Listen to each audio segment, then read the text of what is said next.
In 1010 CE, a Benedictine monk named Aylmer of Malmesbury climbed a tower, spread his wings, and flew. He flew approximately 200 meters before crash landing at the base of the hill, the longest controlled flight in human history for the next 893 years. He had built his apparatus himself, wood and fabric shaped to replicate the angle of bird wings in glide, and attached it to his hands and feet. The flight was recorded by William of Malmesbury in his Gesta Regum Anglorum, a chronicle of English kings, approximately 100 years after it happened. Aylmer crash-landed at the base of the hill. He broke both legs. From his sickbed, he told his brothers that he had failed because he had given himself no tail, and that a tail would have stabilized the flight. His abbot forbade him from attempting again. He lived for decades afterward, long enough to see Halley's comet return in 1066, having first seen it in 989. He had the time and the knowledge to attempt again. The next person to achieve controlled human flight was Orville Wright. The year was 1903. Human flight required centuries of accumulated understanding: lift, drag, thrust, materials, mechanical design. None of this existed in medieval England. The Wright brothers succeeded because they built on Cayley's glider designs, Lilienthal's controlled experiments, Langley's aerodrome research, decades of systematic aeronautical work preceding Kitty Hawk. Flight required a conceptual framework: the understanding that air has physical properties that can be exploited, that wing shape determines lift, that stability requires specific design principles. Medieval natural philosophy had no framework for any of this. Every attempt at controlled human flight before the 19th century failed. Leonardo da Vinci sketched designs in the 15th century and built nothing that flew. The record is unambiguous. Human flight required modernity. Modernity had not arrived. Aylmer flew 9 centuries early. In modern aeronautical terms, Aylmer identified the absence of a horizontal stabilizer, the component that prevents pitch oscillation in a glider. He identified it from a single flight with no instruments, no slow-motion analysis, no engineering tradition. Modern aeronautics confirms what Aylmer said from his sickbed: the absence of a tail surface is precisely what would have caused his glider to pitch and stall. If he had been permitted to add the tail surface and fly again, he was not attempting something impossible. He was completing an engineering iteration, one correction, one more flight. This was not luck or accident, it was systematic: observation, construction, flight, analysis, identified solution. The abbot's prohibition was not unusual. The church's relationship to knowledge that exceeded the established model of what was natural was consistent. What exceeded the model was either miraculous or demonic. A monk who flew was not an engineer, he was a problem. Aylmer's flight was threatening because it worked. A failed attempt confirmed the model. A successful attempt contradicted it, and the institution responded to the contradiction, not to the achievement. The suppression was not of an error, it was of a correct result. The capability was real. The limitation was imposed. The 893 years between Aylmer's flight and the Wright brothers is not a measure of how long it took humans to learn to fly. It is a measure of how long an institution could keep the correct answer illegal. William of Malmesbury's account is the only surviving documentation of Aylmer's flight. One paragraph in one chronicle. The aeronautical principles Aylmer demonstrated: fixed wings generating sufficient lift to carry a human body, stability requiring a tail surface, were not formally described in European science until Lilienthal in the 1890s. The gap between his demonstration and the formal description of what he demonstrated is 880 years. Aylmer does not appear in the standard history of human flight. The history runs from Leonardo's sketches to Cayley to Lilienthal to the Wright brothers. Aylmer precedes Leonardo by 400 years and is absent. Aylmer knew the problem, no tail, and knew the solution.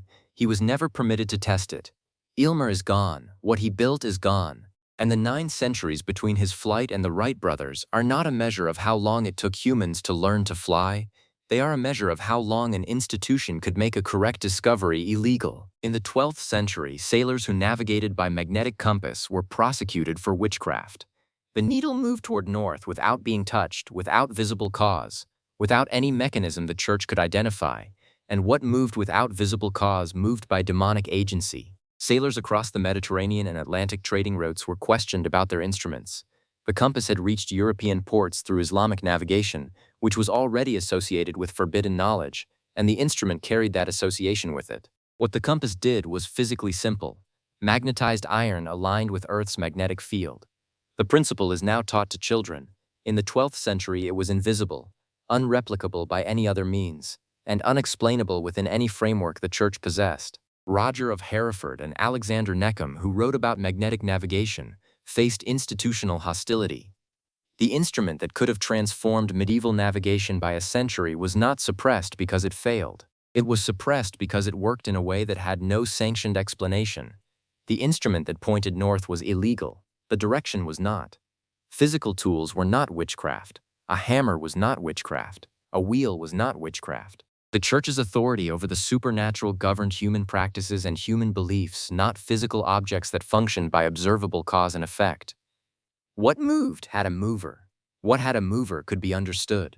The Aristotelian framework that governed medieval natural philosophy was built on this principle. Physical instruments that worked by visible cause and effect were outside the supernatural category. The Church's jurisdiction over the possible did not extend to the demonstrably physical. Physical tools were not witchcraft. The compass was a physical tool. The needle moved, that was enough. The prosecution was not about the sailor's beliefs. It was about the Church's inability to place the compass inside any existing category. The Aristotelian framework required a visible mover for every movement. The compass needle had no visible mover. It violated the framework. The violation was not tolerated not because the Church was ignorant, but because the framework was the foundation of the Church's authority over the natural world. An unexplained physical phenomenon was not a gap in knowledge, it was a category, and the category was demonic. The compass was not prosecuted despite working. It was prosecuted because it worked without permission. The compass was not the only instrument the Church could not explain. It was the first in a pattern. What cannot be explained within the institutional framework is either miraculous or demonic. What produces no devotional experience is not miraculous. The compass produced no devotional experience. The template established with the compass, what works without explanation is illegal, governed medieval discovery for 3 centuries. The compass prosecution was not about navigation. It was about the institution's relationship to the physical world it could not control. Every subsequent discovery in this video followed the same template. The compass was where the template was built. The Arab connection was present from the beginning. The compass reached Europe through Islamic navigation, through the same channels that brought forbidden mathematics, forbidden medicine, and forbidden astronomy. The prosecution was never purely about the instrument. It was about the source. The Church prosecuted the compass in merchant ports and navigated by it in crusade fleets. The illegality was selective. The sailors who were prosecuted are gone. The routes they would have opened are gone. And the century between the compass's arrival and its acceptance is not a measure of how long it took to understand magnetism. It is a measure of how long a physical law can be made illegal. In 1269, a soldier on crusade wrote the complete science of magnetism in a military camp and hid the manuscript. The manuscript described magnetic poles. It described the rule that opposite poles attract and like poles repel. It described the behavior of iron filings arranged around a magnet.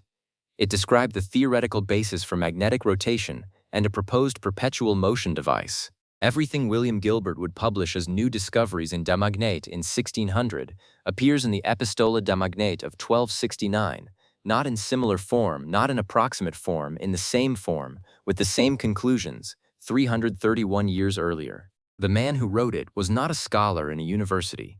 He was a military engineer named Petrus Peregrinus, attached to the army of Charles of Anjou during the siege of Lucera, writing in the intervals of a military campaign. He finished it in one summer. He hid it. The document circulated in manuscript copies, not printed, not published, not credited, for 289 years. 73 copies survive. It was read, it was used, it was not named. William Gilbert founded the science of magnetism. His De Magnete, published in 1600, was the first systematic study of magnetic phenomena, the first to describe magnetic poles as a property of the Earth itself, the first to apply experimental method to magnetic behavior. Gilbert is the father of magnetism. The history of science is unambiguous on this point. Gilbert founded the science of magnetism. The science of magnetism began in 1600. Peregrinus did it in 1269.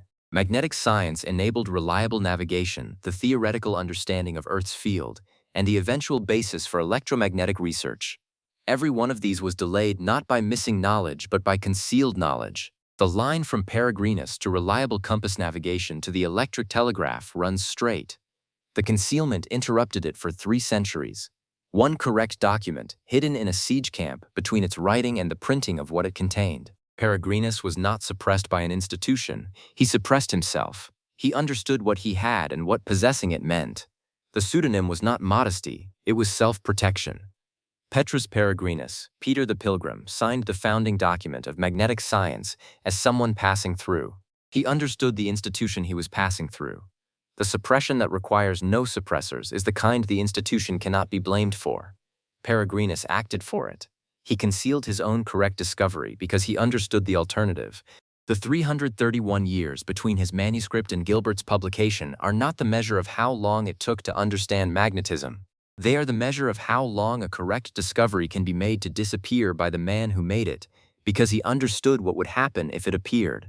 The 73 surviving copies represent approximately 1 in 10 of the copies made. This means approximately 730 copies of the epistola existed.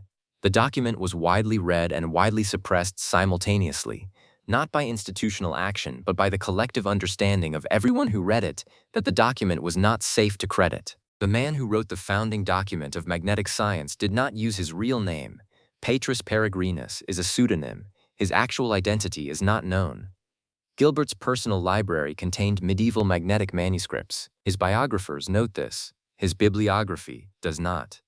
Peregrinus is gone. What he wrote is gone from the name attached to the science it founded, and the 3 centuries between his manuscript and Gilbert's publication are not a measure of how long it took to understand magnetism. They are a measure of how long a correct discovery can be made to disappear by the man who made it, because he understood what would happen if it appeared. In 1021, Al-Biruni calculated the circumference of the Earth to within 1% of the correct answer using a single mountain. He needed one observation, the angle of the horizon's dip from the mountain's summit. He needed one mathematical relationship, the trigonometric connection between the dip angle, the mountain's known height, and the radius of a sphere. The calculation followed. No instruments beyond a simple angle measuring device. No team of surveyors. No extended expedition. The mountain was Nandana Fort in what is now Pakistan. The calculation produced an Earth radius of 6,339 kilometers. The modern accepted value is 6,371 kilometers. The error is 5%. The best European estimate available before Al-Biruni was Ptolemy's calculation from the 2nd century, wrong by 25%. Al-Biruni's single mountain method was 50 times more accurate than the best available European figure. Not slightly better, 50 times better. Every subsequent attempt to measure Earth's size, including the measurements that informed Columbus, including the measurements that defined the metric system, used larger teams, longer baselines, and more instruments. None of them used a more elegant method. The method was more elegant than anything that followed it because the mathematical culture that produced it was centuries ahead of anything that followed it. One mountain, one angle, one afternoon. European science needed 4 more centuries. Precise measurement of Earth's size required systematic surveying expeditions, advanced instruments, and the mathematical framework of modern geodesy. The great geodetic surveys of the 17th and 18th centuries, the French Académie's measurement campaigns, the triangulation surveys that defined the meter, were the first genuinely precise measurements of Earth's dimensions. Medieval measurement was approximate by necessity. The theodolites, the extended baselines, the precise timekeeping that precision required did not exist in 1021. Precise measurement of Earth required modern tools. Medieval tools were not modern. Al-Biruni needed one mountain. The Islamic Golden Age was not parallel to European medieval science.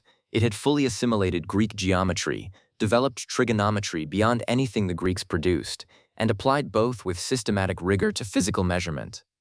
The single mountain observation was not a lucky approximation. It was the product of a mathematical culture whose capabilities European science would not match for 4 more centuries. What the method required versus what it produced, no instruments, no team, no expedition, 5% accuracy, is the measure of how far ahead that culture was. The method was more elegant than anything that followed it because the culture that produced it had more mathematics available than anything that came after it in the medieval world. The history of geodesy does not begin with Al-Biruni. It begins in the 17th century. Al-Biruni does not appear in most accounts of how humans learned to measure their planet, not because his calculation was unknown, but because it was made in Arabic, in Pakistan, 6 centuries before the institution that wrote the history of science was ready to acknowledge it. The calculation that should be the starting point of the story is absent from the story. The history of how humans measured their world was written to begin in 17th century France, because the institution that wrote it needed it to begin there. The mountain still stands. The ruins of Nandana Fort are still there. The angle is still there. The calculation can still be replicated from the same spot with the same method. Al-Biruni's Tadid Nihayat al-Amakin was translated into English in 1967, 946 years after the calculation was made. The French geodetic survey that defined the meter produced a result within 2% of the correct value using teams of scientists, precision instruments, and years of fieldwork. Al-Biruni produced a result within 5% using a mountain. The mountain still stands. The name attached to the history of geodesy is not his. Al-Biruni is gone. The mountain is still there. And the history of how humans learned to measure their own planet was written to begin in 17th century France, because the man who solved it first solved it in Arabic, in Pakistan, 6 centuries too early for the institution that wrote the history to acknowledge. In 1315, Mondino degli Uzi dissected a human body in front of an audience at Bologna and found that Galen was wrong. He published his findings in his Anathemoia in 1316, the first anatomy textbook based on direct observation rather than classical authority. The medical establishment continued to teach Galen's version. Galen had described the human liver as having 5 lobes. It has 2. He described the uterus as bicornuate, 2-horned like a cow's. It is not. He described the sternum as having 7 segments. It has 3. He described septal pores connecting the heart's 2 chambers. They do not exist. Galen wrote in the 2nd century. His anatomy was based primarily on dissection of Barbary apes. Human dissection was prohibited in Rome. He extrapolated from animal to human and was wrong in dozens of specific, observable, verifiable ways. For over 1,000 years, medieval medicine taught these errors. Correcting Galen required 1 human body, 1 knife, and eyes. Nothing else. No instruments, no mathematics, no theoretical framework beyond the ability to look at what was in front of you and compare it to what the text said. Medieval surgeons had all of these. They were not permitted to use them systematically until Frederick II authorized dissection for medical training in 1231. When they used them, they found Galen was wrong. They cut open the body, they saw what was there, they were told they had seen incorrectly. Medieval medicine was pre-empirical.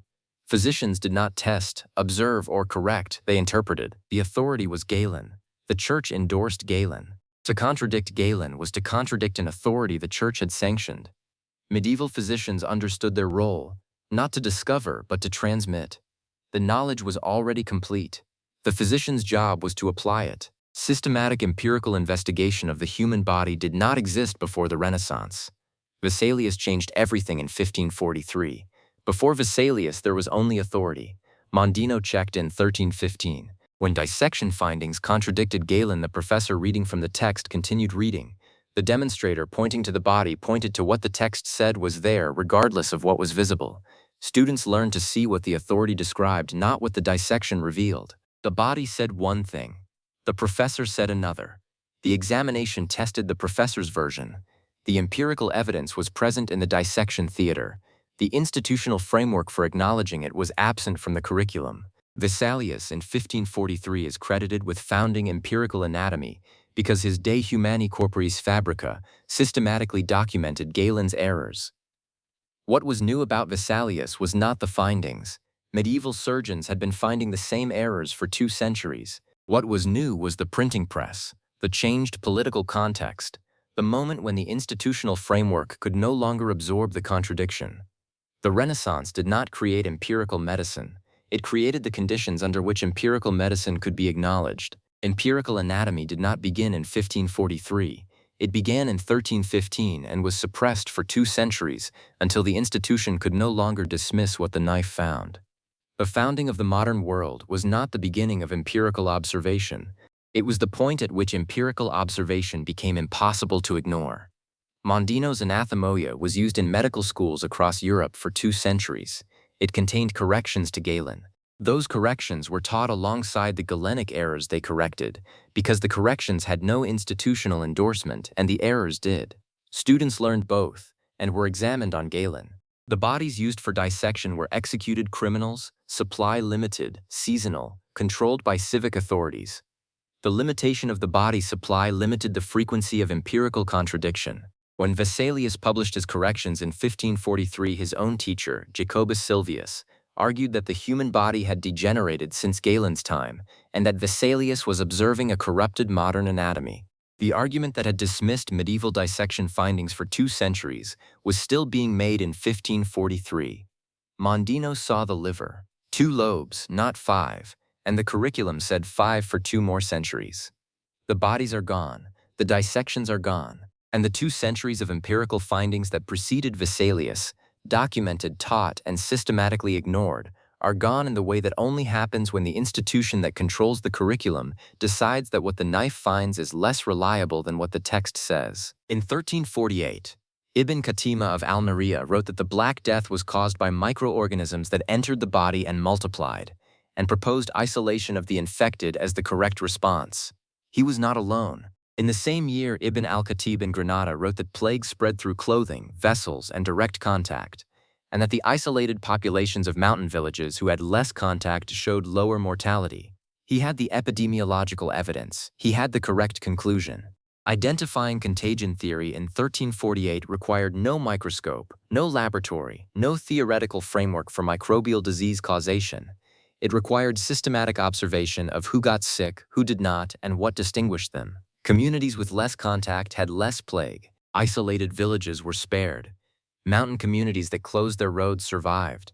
Jewish communities that maintained ritual separation practices showed lower mortality, a fact used to accuse them of causing the plague rather than to acknowledge that their practices were protective. Venice instituted a 40-day isolation period for arriving ships in 1377. The mortality in Venice during subsequent plague outbreaks was measurably lower than in cities without quarantine. The intervention worked. The mechanism was not understood. The evidence was present and the conclusion was not drawn. The Church's prescribed response to plague was prayer, penance, and pilgrimage. In 1374, Ibn al-Khatib was tried for heresy. The charge was related to his medical writings. He was strangled in prison. The correct answer was written in 1348, implemented in cities that survived at higher rates, and the man who wrote it was strangled for writing it. Medieval medicine had no concept of germ theory. The microscope did not exist. The conceptual framework for microbial disease causation required the scientific revolution, the development of the microscope, and the systematic experimental framework that Pasteur and Koch developed in the 19th century. Medieval physicians could observe symptoms. They could not identify causes. Identifying disease transmission required the microscope. The microscope did not exist in 1348. Ibn al-Khatib identified it without one. The correct answer was suppressed not because it was wrong, but because it was right in a way that contradicted the theological explanation. If plague spread through contact, then prayer and pilgrimage were not just ineffective, they were lethal. The Church's prescribed response was killing the people it claimed to be saving. Acknowledging the correct answer required acknowledging that the institutional response was wrong. The Church could not do this. It suppressed the correct answer instead.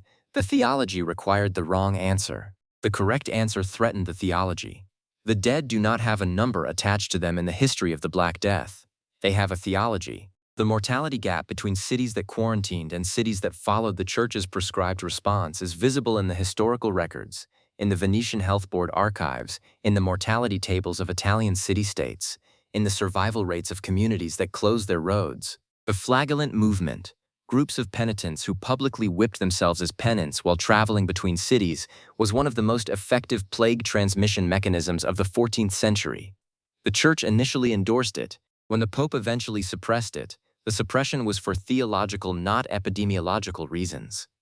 The Venetian Health Board records from 1377 document the quarantine measures and the mortality rates. The correlation between quarantine compliance and survival is visible in the records. The conclusion that contact spread disease was not drawn officially for another 5 centuries. Pasteur, when he formalized germ theory in the 1860s, had access to Arabic medical scholarship. He did not cite Ibn al-Khatib. The formal history of germ theory begins with Pasteur. It does not begin with the man who was strangled for proposing it 5 centuries earlier. Ibn al-Khatib wrote the correct answer in a city where plague was killing 1 in 3 people. He was strangled for it 26 years later. Ibn al-Khatib is gone. The cities that quarantined survived at higher rates, and the distance between his strangling in 1374 and Pasteur's Legion of Honor in 1862 is not a measure of how long it took to understand disease. It is a measure of how long an institution can kill the correct answer before the correct answer becomes safe to name. In the 15th century, Ottoman physicians were injecting people with smallpox to prevent smallpox, and it worked. The practice was called variolation.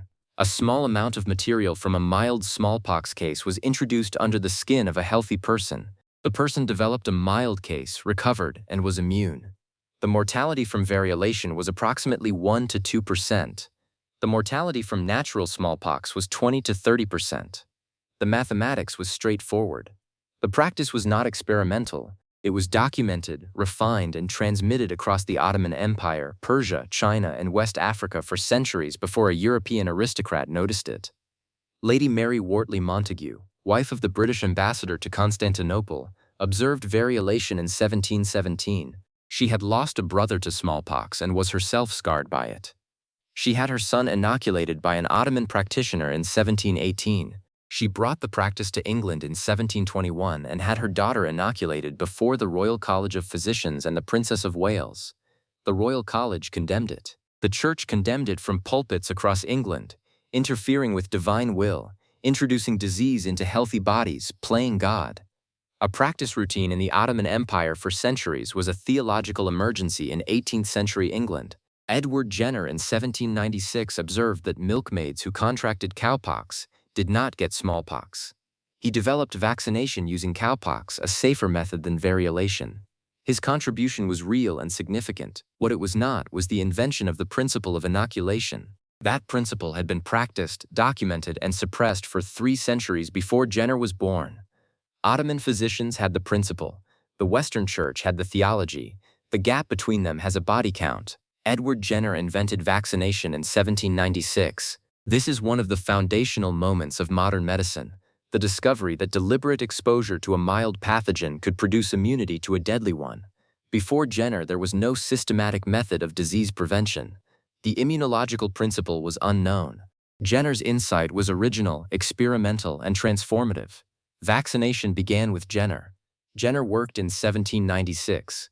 Ottoman physicians worked in 1450. The smallpox epidemic of 1721 in Boston killed approximately 1 in 7 of the unvaccinated population. Cotton Mather, the Puritan minister, had learned of variolation from his enslaved African servant Onesimus, who had been variolated in West Africa, and described the practice. Mather advocated for variolation. The medical establishment and the clergy condemned it. The people who were not variolated died at 7 times the rate of those who were. The mortality gap is visible in the Boston records. The condemnation is visible in the sermons. The body count from institutional suppression of a working practice is not abstract in this item. It is arithmetic. The dead from the gap between a documented working practice and institutional acceptance are the most concrete evidence in this video that suppressing correct knowledge is not an intellectual problem. It is a moral one. The compass delayed navigation. Peregrinus delayed magnetic science. Al-Biruni delayed geodesy. The Ottoman inoculation killed people in numbers that can be calculated from mortality records. The cost of institutional suppression of correct knowledge is not always abstract. Sometimes it is arithmetic. Onesimus, who told Cotton Mather about variolation, had been variolated in West Africa, where the practice predated Ottoman contact and existed independently. The history of vaccination has 3 independent origins: West Africa, the Ottoman Empire, and China. The history credits one man. The Royal Society conducted variolation trials on condemned prisoners at Newgate Prison in 1721. 6 prisoners were variolated and exposed to smallpox. None died. All were pardoned. The society concluded that variolation was effective. The condemnation from the church and medical establishment continued for decades after the evidence was established. The timeline: 1450, Ottoman variolation documented. 1718, Montagu's son inoculated. 1721, condemned by the Royal College of Physicians. 1796, Jenner. 1853, vaccination made compulsory in England. 1980, smallpox declared eradicated. The body count from the condemnation has never been calculated. The institution that produced it wrote the history of medicine. Onesimus is gone. The Ottoman physicians who refined the practice across 3 centuries are gone. And the distance between the 15th century practitioner who first documented variolation and Jenner's credit is not a measure of how long it took to prevent smallpox. It is a measure of how long an institution can condemn a working practice before the body count becomes too large to justify the theology. In 1242, Ibn al-Nafis described the circulation of blood through the lungs, contradicted Galen on every specific point, and stated that his conclusions were based on direct observation rather than authority. He was right. Galen had described blood as passing from the right ventricle to the left through pores in the septum, the wall dividing the heart's chambers. The pores do not exist. Galen invented them because his model of blood movement required them. Medieval medicine taught the non-existent pores for 1,000 years. Ibn al-Nafis stated that the septum was dense and impermeable, no pores. Blood from the right ventricle must travel through the lungs. He described the pulmonary circulation explicitly, named the mechanism, described the lungs' role in what we now call gas exchange. He wrote, "The blood must flow through the arterial vein to the lung, to mix with the air in the lung, then pass through the venous artery to reach the left cavity of the heart." This is not approximate. This is pulmonary circulation described with clinical precision in 1242. His works were translated into Latin and reached Europe by the 16th century.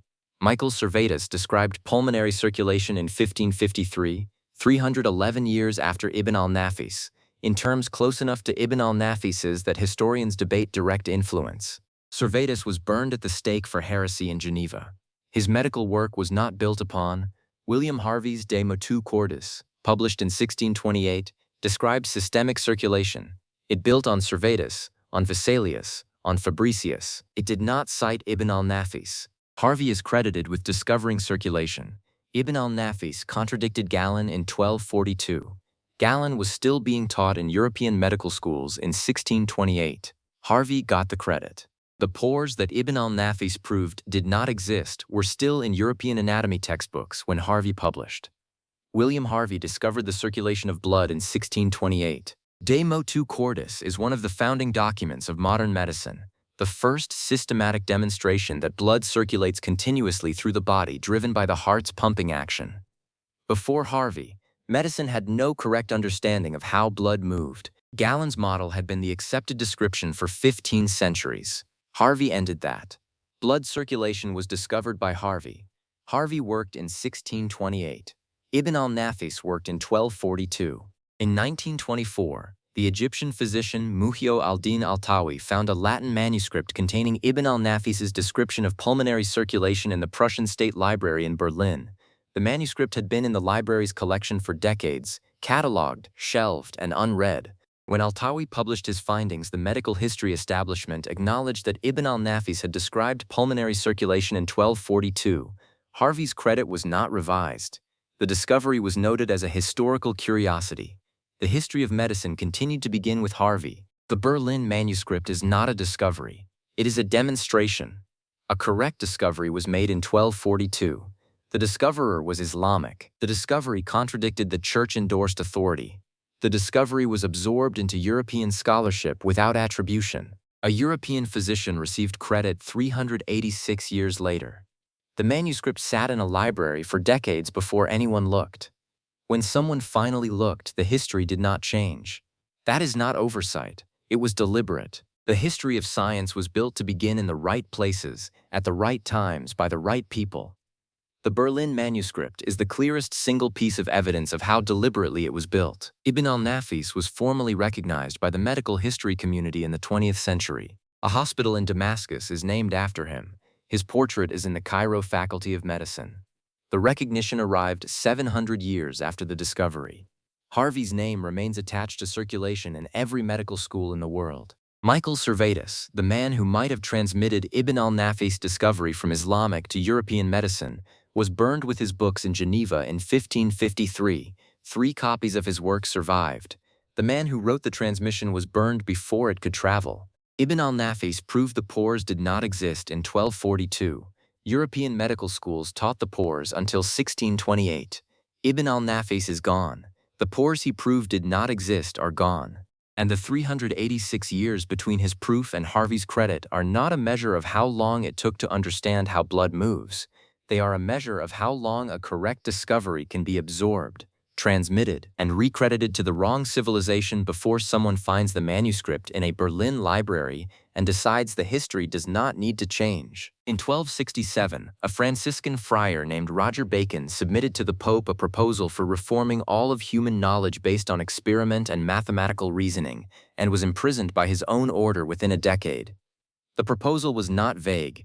Bacon's Opus Majus described a complete program of scientific reform, the use of experiment to test claims, the use of mathematics to describe natural phenomena, the development of optical instruments to extend human perception beyond what the unaided eye could reach. He described spectacles. He described telescopic magnification. He described what would become the microscope.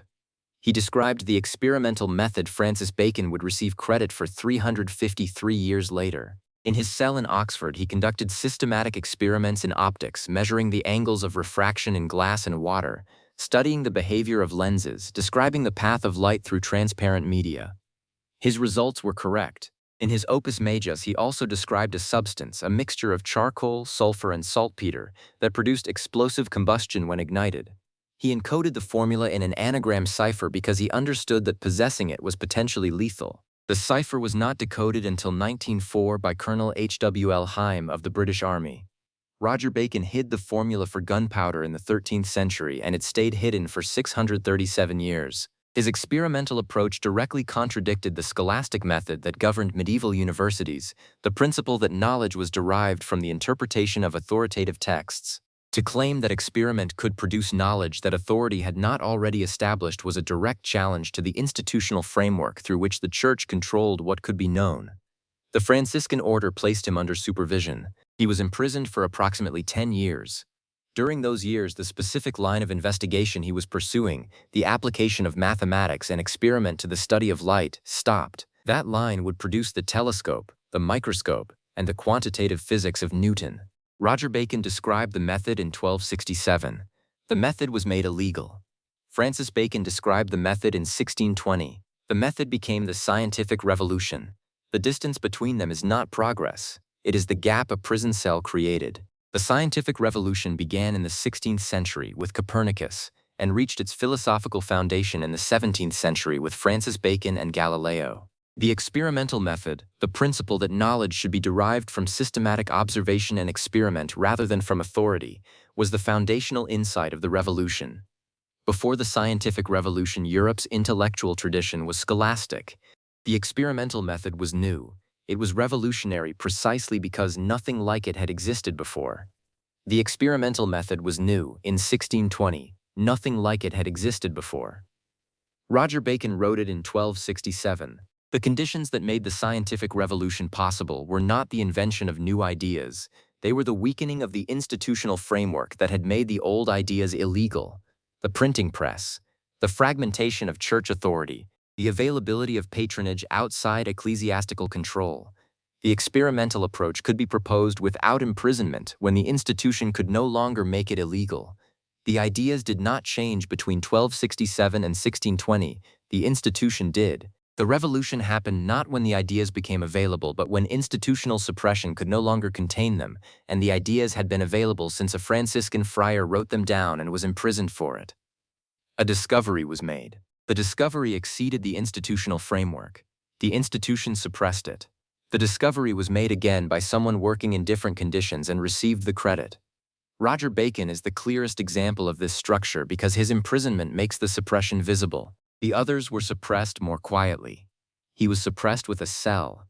And the scientific revolution, the foundational event of modernity, was not a beginning. It was a recovery of what the institution had made illegal 3 centuries earlier. Roger Bacon submitted the Opus Majus to Pope Clement IV at Clement's personal request in 1267. Pope Clement died before responding. The next pope was not interested. The document that proposed the scientific revolution in 1267 received no reply. In Oxford, Bacon described the theoretical basis for telescopic magnification, the principles on which Galileo's telescope would work 350 years before Galileo built one. The location of Bacon's imprisonment is not known with certainty. The duration is not certain. The specific charges are not documented. The Franciscans imprisoned him and the record of why was not preserved. Roger Bacon proposed the scientific revolution to the Pope in 1267 and was imprisoned. Francis Bacon proposed it to Parliament in 1620 and was funded. Roger Bacon is gone. The decade he spent in a Franciscan prison is gone. And the 3 centuries between his proposal and Francis Bacon's credit are not a measure of how long it took to invent the experimental method. They are a measure of how long an institution can imprison the correct answer before the conditions that made imprisonment possible finally change. In 1259, the astronomers of the Maraga Observatory in Persia solved the mathematical problem that Copernicus would solve in 1543, and called it solved. The solution was not approximate. The Maraga astronomers, Nasir al-Din al-Tusi, Mu'iyad al-Din al-Urdi, Ibn al-Shatir, developed specific mathematical devices that replaced the Ptolemaic equant and allowed planetary motion to be described with uniform circular motion centered on a point other than the Earth. These are the same mathematical devices Copernicus used in De Revolutionibus. Not similar devices, the same devices. In some cases, the same diagrams. The Maraga Observatory was founded in 1259 under Mongol patronage, the most sophisticated astronomical institution in the world for the latter half of the 13th century, producing the Zi-e-Ilkhani, the most accurate astronomical tables of the medieval period. The problem they solved was the equant, Ptolemy's device for explaining planetary motion that violated Aristotle's principle of uniform circular motion. Every astronomer from Ptolemy to Copernicus knew the equant was a mathematical fiction. The Maraga astronomers eliminated it. Al-Tusi's device, the Tusi couple, showed that linear oscillation could be produced by the combination of 2 circular motions.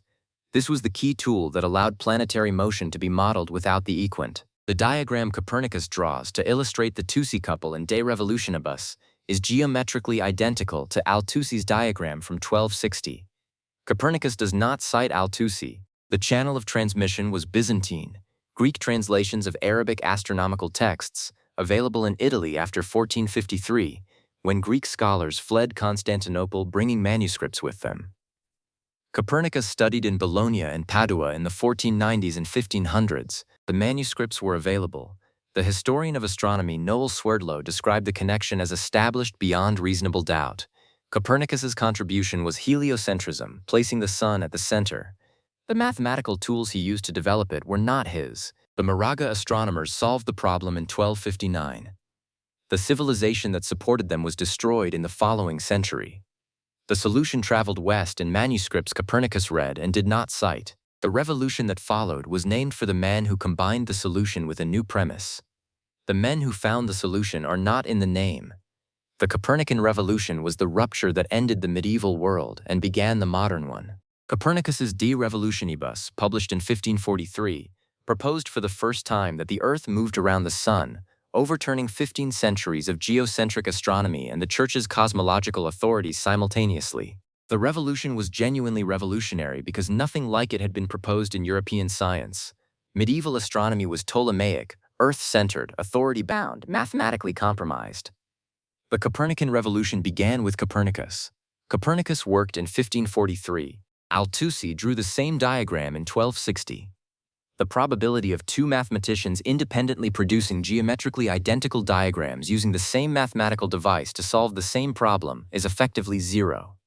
Copernicus had access to the Maraga work. He used it. He did not cite it. The standard explanation is that he may not have known the source of the manuscripts he was reading.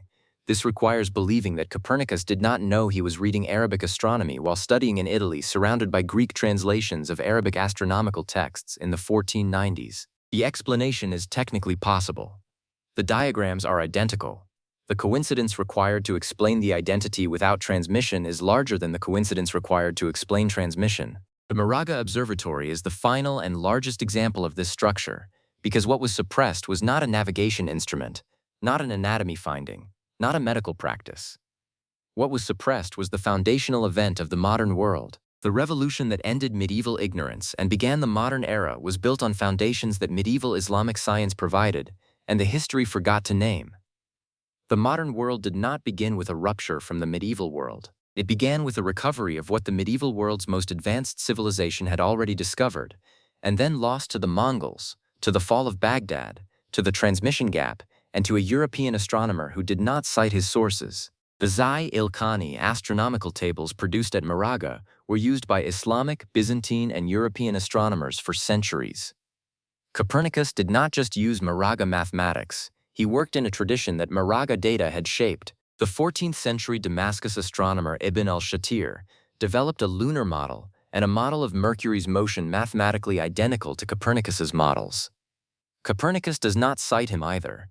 The revolution is called Copernican. The mathematical devices that demonstrated the principle were developed by al-Tusi, al-Urdi, and Ibn al-Shatir. The name is not theirs. The Moraga astronomers solved the problem, the Mongols destroyed the observatory, the manuscripts traveled west, and Copernicus read them without attribution. The revolution bears his name.